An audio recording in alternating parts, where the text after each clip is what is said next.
Hello and welcome to this long-term reading project in which we will discuss a section of Thomas Mann's novel The Magic Mountain every week. My name is David and I'm your guide on this tour up the Magic Mountain. If this is the first video you're watching on this channel, I recommend watching my introductory video first or the whole playlist of videos. In the introductory video, I describe why it's worth reading this novel and also a bit of context how this project is going to work and organized. And there are many videos about the first chapters of this novel. Just in a brief, very short, how this project is going to work. In these weekly videos, I talk about a section always of about 30 pages of the novel, and in these videos I don't give a summary of the respective section, but I rather assume that you have already read the section, and what I would like to do is sharing my observations with you, my thoughts, things that came to my mind while reading or while doing some research in some supplementary material, but maybe also touching questions that came to my mind while reading and that you may be able to help me with. In the section that we read this week, Hans tries somewhat awkwardly to start a flirtation with Claudia Chauchat, and we catch a brief glimpse into the more darker side of life that takes place behind the facade of respectability at the Berghof, and we also get deep insights into the family history of Lodovico Settembrini, and particularly of the life and works of his politically active grandfather, who stands in a stark contrast to the tradition and the set of beliefs with which Hans grew up in his own family. I have grouped my thoughts for today into three parts. Number one, Much Ado About Nothing, a schoolboy plays at being in love. Number two, Appearances Are Deceptive, so progressive confusion of simple minds. And the third part, The Contrast of Two Worlds, or The Wisdom of Old White Men. And these three steps I would like to cover in this order before making a few comments on miscellaneous topics and secondary characters of the novel towards the end of the video. Okay, so let's start right away with the first topic. Much Ado About Nothing, a schoolboy plays at being in love. Yeah, I think really Hans is playing at being in love like a schoolboy and trying to attract the attention of Claudia Chauchat. And for me, this is just a continuation of what we saw in the previous section. This daydream-like experience in the mountain has virtually beamed Hans back in time, and he is behaving like a schoolboy, like an immature schoolboy, with his almost silly games of hide and seek with Claudia, with these glances back and forth and these artificially induced encounters in which, however, nothing happens and nothing of substance is really said. With all this, Hans tries to draw Claudia's attention to himself and to his infatuation. And this works in a sense. So she does notice him. There is also some more intense eye contact, but really nothing more happens. And for me, this really reflects perfectly the immaturity of Hans, and above all, his inner conflict that is blocking himself. He wants to have an affair with Claudia, and yet he doesn't. He is really blocked in his emotions and in his actions. So this flirtation is unsatisfying in the multiple sense of the word, at least for the time being. Let's see how this develops. But of course, the narrative devices or narrative means are, again, of the usual high quality and ambiguity. The beginning of the chapter is really beautifully using a sort of a narrative trick that Gabi, who is a member of the German and the Italian lecture group on this novel, that Gabi pointed out to me. Thomas Mann already foreshadows this much noise about nothing, or much ado about nothing. This character of the love affair is foreshadowed in the description of the absurdly bad weather in the beginning, or the ridiculously superfluous thunderstorms with the cumbersome rolling echoes. At least this is the way that I would translate this introductory part of the section into English.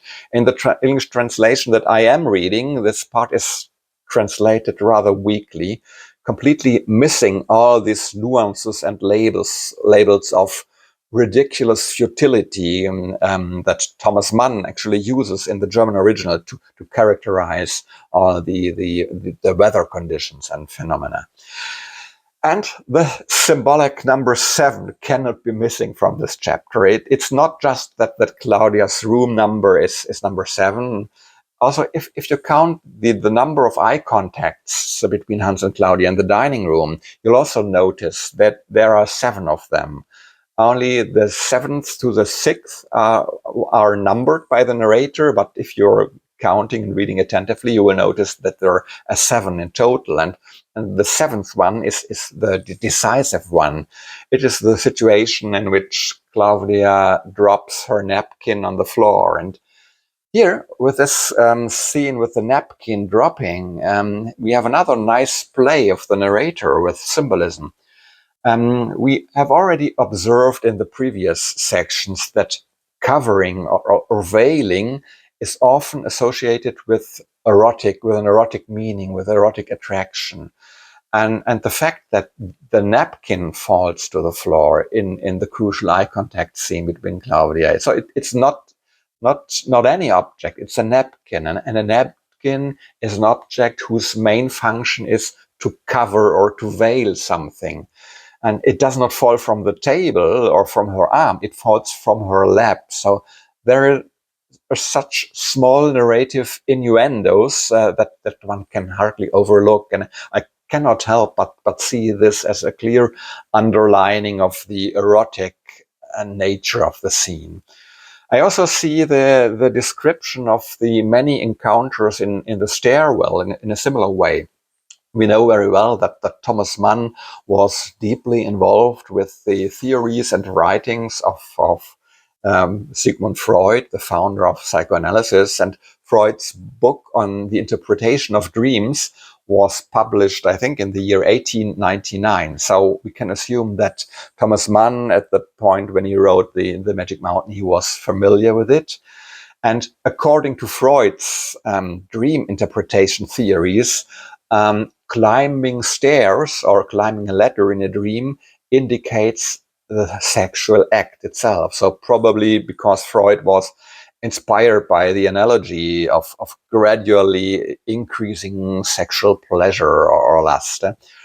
Regardless of what you think of these Freudian patterns of dream interpretation, I personally don't think much of it, especially of this very strong, limited focus always on sexual patterns of interpretation. But that's not the point here. The point is that Thomas Mann knew and appreciated also this part of Freud's work. And so I think it's quite fair to assume that he also had this level of meaning in mind when he conceived the staircase scenes. But for me, these staircase scenes are also the events that make Hans' immaturity particularly clear. This faint forgetting of his handkerchief, or the deliberately loud clearing of the throat and banging on his chest to attract Claudia's attention. Now this, I find it almost embarrassing. And so incidentally, this emotional immaturity is not only evident in Hans' behavior towards Claudia, also his inability to talk to Joachim about Joachim's obvious lover's grief also falls into the same category for me. Hans is just not mature enough to talk with his cousin about this crucial topic for his cousin. And other interesting aspects, not of his immaturity, but of his infatuation, is that Claudia's imperfection is emphasized in various ways, both in a purely physical sense, her illness or being tainted within, and the German original even uses a term that should be translated as worm-eaten or full of wormholes, or her carelessness in external matters, such as letting the doors bang and crash, and her unkempt hands, and also her broken German, her attempts to speak a broken German, for example. These aspects are at the same time both attractive and repulsive to Hans. So here again, we have a nice example of Hans being typically undecided, too much shaken and frightened also. In the translation that I'm reading, it is described as mounting misgivings, but I think it should be translated as mounting fear. And I think it's a threefold fear that Hans is experiencing here. It's a fear caused by the realization of the passions boiling with him. It's the fear of having to take a decision. And this is mixed with the fear of the inescapable, that is of the fact that he may not have the freedom of will or the freedom of choice at all, but maybe he is blindly at the mercy of fate. And another point that I think it's interesting to note is the emphasis that's given again by the narrator, that Přibyslav and Claudia are ultimately identical for Hans. It's the same person, the same archetype. In this section, Claudia's eyes are described using exactly the same words that had been used to describe Přibyslav's eyes, that, I quote, had the trick of sidewise unseeing glance, which could sometimes melt them into the very hue of mystery and darkness. So they resembled Přibyslav's eyes so much, and I quote again, resembled was not the word. They were the same eyes, at least to Hans. So inwardly, Hans is in turmoil. Outwardly, however, the whole emotional turmoil remains surprisingly uneventful. It's just a lot of noise about nothing. So just as the ridiculously superfluous thunderstorms in the first paragraph of this section. Okay, let's move on to the second point. Appearances are deceptive or increasing confusion.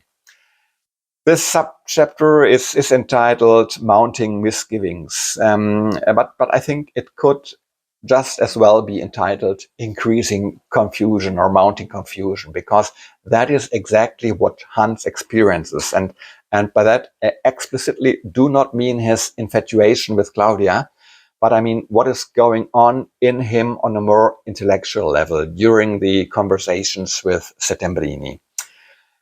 I will come back to the different ideological and political positions represented by the two grandfathers in the third part of this video. But I also believe that this section is intended to confuse and unsettle the reader in a much more general way, or to show that Hans is also confused and unsettled in a more general way. I believe that there's a sort of a motto behind almost everything described in the second part of this subchapter. And this motto is, be careful, appearances are deceptive. Nothing is as it seems. Be careful with any kind of conclusion, either concluding from the observed behavior to the inner attitude of a person, or also vice versa. For me, the narrator systematically presents all kinds of examples here to show that everything can be exactly the other way around as you think it is. And I would like to illustrate this with just a few examples. First, Joachim Ziemßen and Mrs. Stör.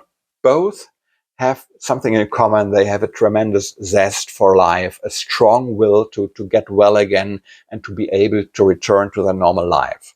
But it leads to completely opposite behaviors. Joachim is extremely strict and disciplined. He is submitting like a good soldier to all the ascetic rules of the cure.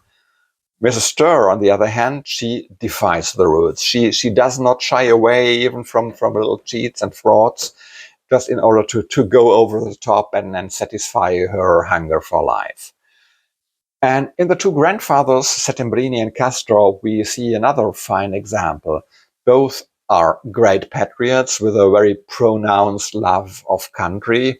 But in the case of Grandfather Settembrini, this leads to very progressive political activism. He is someone who actually fights for freedom. And in the case of Grandfather Castorp, that leads to an ultra-conservative behavior, predominantly defensive and mostly defensive with regards to his own privileges. So these grandfathers are good examples. They're also a good example of how, on the other hand, very different attitudes and motivations can lead to the very same outward behavior.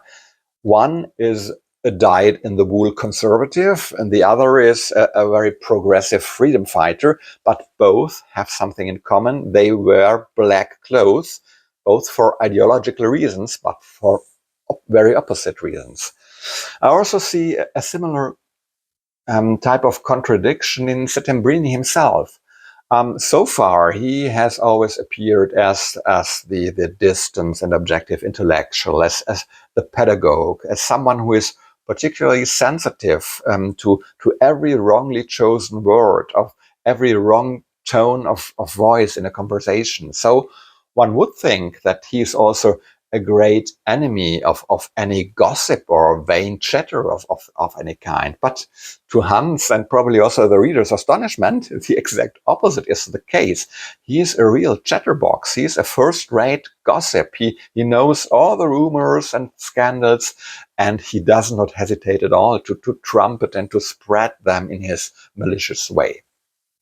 So for me, the narrator's core message in this part of chapter 4 is as follows. So the same attitude can lead to completely opposite behavior. Look at Joachim and Mrs. Stör.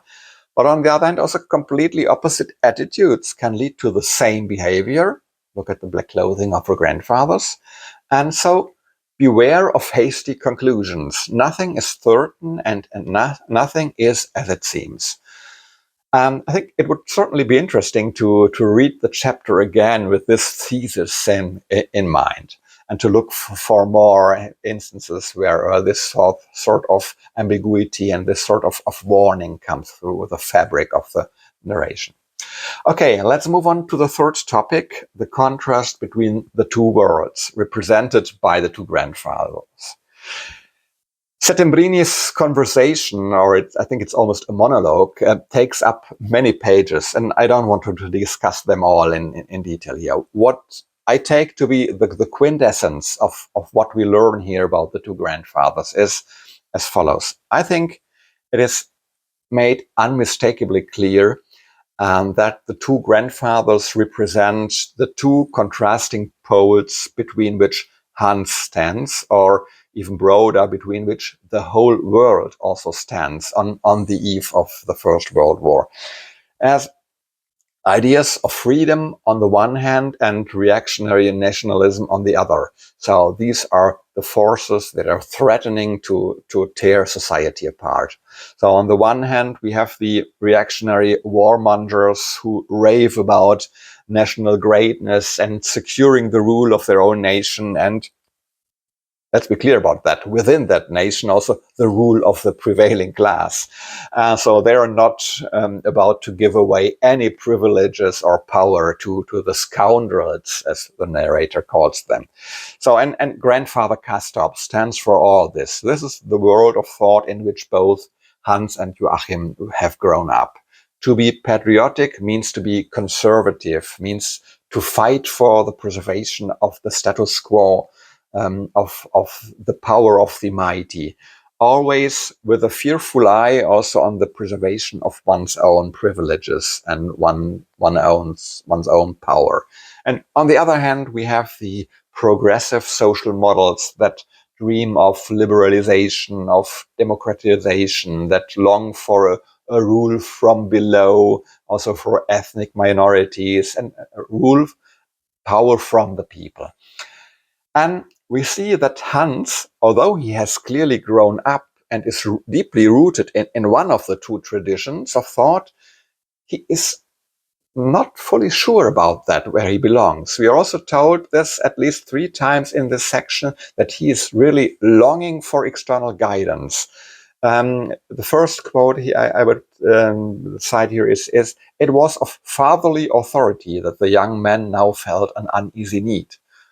And then we are told that Hans Castorp, for his part, fairly yearned to be influenced. So he is literally craving to be led or to be intellectually manipulated. So we have to see these conversations with Settembrini also in a contradictory way. On the one hand, it is commendable that Hans is presented with a completely different worldview and that he does not reject it right away, but he is willing to engage with it in a way. But on the other hand, it also becomes clear that he is not at all capable of forming his own opinion independently and confidently. From all what we have learned about Hans so far, he does not have the intellectual capacity to do so. This is crystal clear, I think. So he is someone who wants to be led and who must be led like a sheep, like a child or a student. So he is therefore an easy victim, easy prey for demagogues, for agitators and seducers of all kinds. And we also can see that these conversations take on a social and political dimension that extends far beyond Hans and the Berghof, because with this seductiveness, with this propensity to be seduced, Hans is representative of an entire class of his time. And the conflict between the two poles, reactionary nationalism and democratic pan-European liberalism, is also a conflict that the narrator also gives a global dimension to. The fact that all 4 points of the compass are addressed here certainly serve this purpose. That the two grandfathers stand for the north and for the south of Europe on the one hand, and the east-west axis is also brought into play via Hans' memory of a boat trip on a lake. And I believe it is no coincidence that all 4 major directions on the map or on the globe are mentioned here within just a few lines of text. For me, that is a clear indication that the narrator considers the topics discussed here to be of global significance. And the story of the boat trip on the lake also serves to introduce another point that was very important for Thomas Mann's thinking at the time. It is a difference between East and West. In Hans' memory of the Twilight situation on the lake, the West stands for daylight, for the light, while the East stands for night, the dark, the fog-shrouded. And later in the text, this East-West contrast is explicitly linked to the ideas of Settembrini. I quote from the text, "Two principles were in conflict for the world: power and right, tyranny and freedom, superstition and knowledge, the principle of persistence and that of fermenting movement of progress. One could call one the Asian principle, so the Eastern, Oriental one, but the other the European, the Western one." So the antagonism between these two principles, and thus also between the two world regions, East and West, which for Thomas Mann are representing these principles. I think this is something that we will see a couple of times in the novel for quite a while. And if you take a closer look at the characters in the novel, you will also notice that quite a few of them clearly exhibit certain attributes that assign them to one of the two principles or world regions. I think it is obvious to see Settembrini as a representative of the West and Claudia as a representative of the East, not only just because of her geographical origin, but also because of the carelessness of her character and appearance. This also matches the inertia and the slow decay that Thomas Mann associates with the mentality of the East. The fact that these two principles are expounded in this chapter, which is so crucial for the further plot of the novel, on a par with the incipient love affair between Hans and Claudia, in my view, this once again emphasizes the point that this novel is also a novel particularly about a society in a liminal situation, in a threshold situation. So like Hans, who is torn between two opposing poles, also the society is between these opposing poles and still unsure which side to turn to. And it is clear that the world is heading for a conflict, a great clash, probably a violent confrontation of these principles. Okay, these were the three main points I wanted to address this week. Let me share with you finally a few observations on a few minor miscellaneous aspects or secondary characters. In this chapter, there are also some indications of a character trait of the narrator or of Thomas Mann that actually repels me a bit, or at least bothers me, and that trait are some parts of the description of Mrs. Stör. On the one hand, Mrs. Stör is a ridiculous person. She is described as stubborn and as being filled with fatuous complacency. But here we have a trait of Thomas Mann that I find really unappealing, and he goes out of his way to make Mrs. Stör appear stupid and educated. And there's nothing wrong with that in principle, but I think what seems to be the best way for him to pillory her stupidity is when explaining how she makes these small mistakes in her choice of foreign words, or when she mixes up proverbs, or when she confuses characters from ancient mythology. And to me, picking out just such points to emphasize and to ridicule Mrs. Stör's lack of education, this speaks to an absolutely small-minded understanding of what it means to be educated. In my opinion, whether or not somebody is educated or not does not depend on accumulated factual knowledge, such as knowledge of certain proverbs or myths or the exact definition of certain foreign words. Whether or not someone is proficient in such things is simply an expression of how intensely a person has come into contact with these things in their educational biography, or of their simply of their memory skills. And for me, this kind of conventional and formal knowledge has nothing to do with being educated or not. For me, being educated or being cultivated means being able to apply the knowledge that you have to grasp the world, to broaden your understanding of the world and of your fellow human beings. So education for me is more the development of cultivated thinking skills and thinking techniques and patterns. It's more about an attitude, and it's not the accumulation of many knowledge crumbs and the ability to reproduce them, to spit them out at the right moment in the right order. So to me, dwelling on factual knowledge or the absence of factual knowledge as a supposed indicator of education or the degree of cultivation of a person, to me, this is either a sign of ignorance on behalf of the person who makes this judgment, or even worse, of a pseudo-education coupled with arrogance. And so these are qualities that I personally find quite disgusting.